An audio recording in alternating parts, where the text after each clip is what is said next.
Wilfried, welcome and thank you. What is your role and what is the focus of the UN Sport for Development and Peace? Well, we call it mandate, and there are, as I would say, three pillars. I have to be a representative of the United Nations in the worldwide field of sports. Secondly, I have to be an advocate to convince responsible people and governments to do more for sports. And finally, I have to be a facilitator. If there are some conflicts between the media, the federations, governments, the UN, entity bodies, so there I'm asked to facilitate. That is my role I have to play, and very easily I can say I have to use sport as a tool worldwide for development and peace. We are not interested in making the sport itself better, but we are interested to use sport as a tool for education, health, and other things that we are always following also to achieve the Millennium Development Goal through sport. And of course it's not every goal we can achieve through sport, but there are many goals that we can finally achieve. What current issues in society could benefit from your work, and what conflicts are there right now in the world which you feel that you guys could step in and maybe have an impact on? Well, very briefly, I can say the gender question is always a very important point, and we have to use sport as well as a tool for equality in our life, in society all over the world. This is one concrete point. On the other hand, the conflict in Middle East, Israel, Palestine, we really try to bring people together on a grassroots level, not on a high level, just people to people, face to face, to respect each other, to become friends through sports. It's not impossible. Also, it is very, very difficult to break down the barriers there.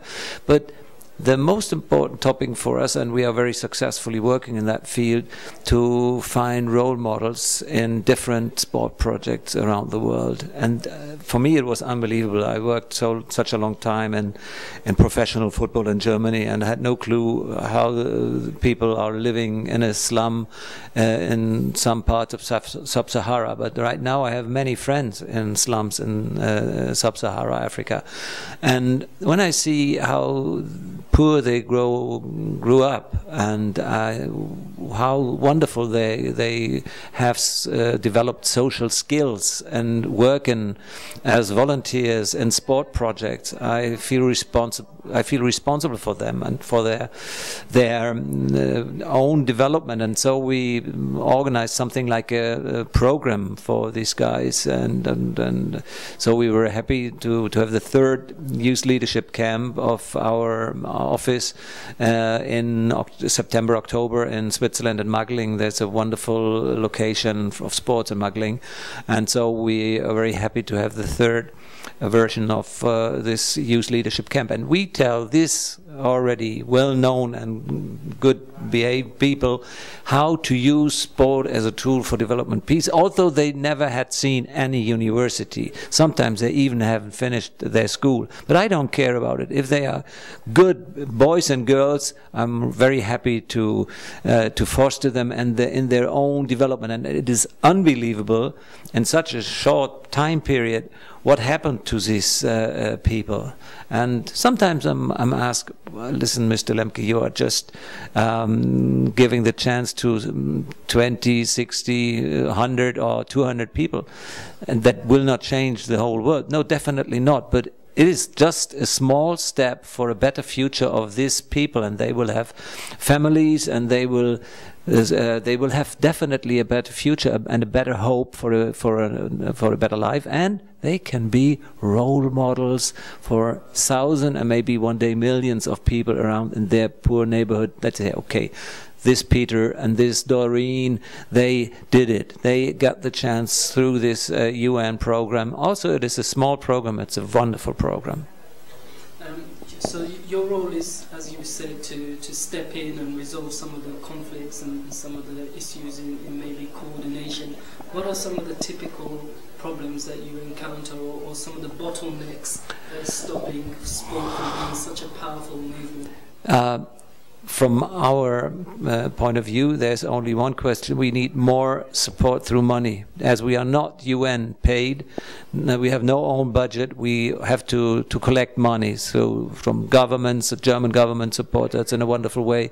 Also, the British gave us some money in the past. And so we always have to ask for some money. And if we want to do such programs, as I told you before, then definitely you need not only contacts and a network, but you need also very concretely, precisely, money.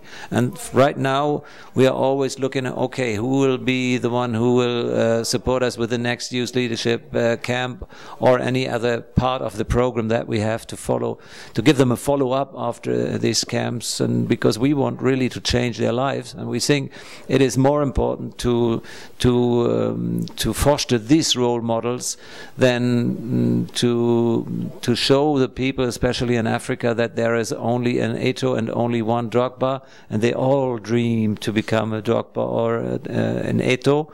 But I know not many of them will finally succeed. But 100,000, no, I have to say millions of boys and girls have this dream, and this dream will never have a happy end. And so I really love the idea to have other role models, to give these boys and girls other role models that are more precise and concrete, that they can see them, they can touch them, they can see what happens to them. And so that is much better than to dream to become a multimillionaire with girlfriends and big cars. And so I feel better with that, to foster role models on this grassroots level. Thank you.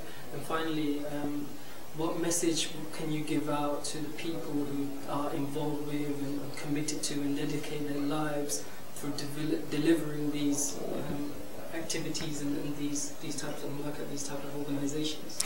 Well, first of all, it is a wonderful tool, sport, in all areas. Of course, football is most popular, but I don't care if it's basketball, table tennis, judo, taekwondo, whatever you want. Sport brings people together. Sport builds bridges, and you don't care about religion, culture, even language is not necessary. If you just have a small or a big ball, then you can play and start playing. But one thing is very important: you have to respect each other, you have to understand each other, become friends, and this is what you should work on. If you ask me for another thing, it's education.